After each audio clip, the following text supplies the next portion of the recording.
Okay, ladies and gentlemen, I don't know what I'm going to call this video, maybe something like on mimicking Simone Weil while derailed by stomach woes or something. Um, so, I couldn't go to work during my normal night shift last night because I was sleep deprived thanks to unexpected stomach issues, okay? Normally when I consume pizza from Little Caesars, my stomach is totally fine and I can go to sleep shortly after the consumption of, a few slices of pizza. But unfortunately, I had pizza from a different company that I won't name, and I ended up not being able to digest it calmly and easily, so it kept me awake. And I've just been drinking my usual amount of chamomile tea, which could be enough to put a respectable soccer mom into cardiac arrest. And that's helped me recuperate from my tummy issues, so I'll be able to sleep properly today before my night shift. Now, Simone Weil is probably my favorite historical figure that I've learned about in the past handful of months. She famously had a chance to live kind of a posh, luxurious life as like a university lecturer and somebody who is just enjoying a nice, pleasant, stress-free existence in some ways, I guess, as a member of the intelligentsia, or what we would maybe call the chattering classes or something today. But she chose to work in factories despite the fact that she had health problems, and she was not, you could say, formed in such a way that she could tolerate hard labor of different kinds for most of her adult life. She ultimately ended up dying at the age of 34.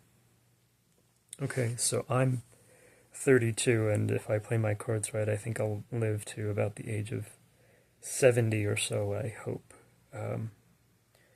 But, whenever I'm working these sorts of jobs at which I'm not the best performer, and, they don't necessarily pay millionaire wages, if I told you what my wages were, you'd probably laugh at me if you're from certain more privileged backgrounds. But when I'm working these jobs, I think I have this impulse toward like a private self-mythologization or something.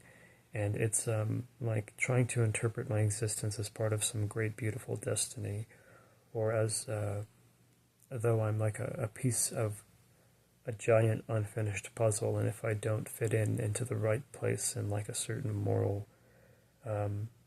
contribution puzzle, then the grand unfinished puzzle that is being built by God or something will not be finished to his content, to his heart's content. So that sounds very kind of wild-eyed and grandiose if you're just a normal person and you're tired and you're pursuing anesthetic hedonism to help you recover from the stresses of the work week. But I think having some kind of like grand, large conception of how you fit into like an important moral and historical narrative can make it so that you don't lose sight of what's really important in life, So a phase of medical issues or unemployment doesn't have to derail you from wanting to be a good, decent person, as long as you keep your mind and your heart on the picture of like the ultimate contribution you want to make to human beings. So I'd like to save at least a dozen lives or so without necessarily entering a super high stress medical profession. I'll figure out a way to do that. So yeah, sometimes private self-mythologizing, as long as it doesn't bleed over into clinically significant narcissism that causes you to mistreat others, is a very healthy tendency. It can help you not lose sight of the grand picture of where you'd like to fit into human history, which doesn't mean you're going to be commemorated in textbooks and songs or anything like that, but it just means that you can at least become the best person in your bloodline without too much effort, I think. I think it's possible for a lot of people today, given the wealth of information we have, and some of the luxuries we have today, you know. Although obviously everybody becoming a mass of workers who don't have any real savings or capital is not the ideal situation for us to be in, but I'm not really making a video about that, so thank you for watching and have a good day, and God bless you. And make sure you try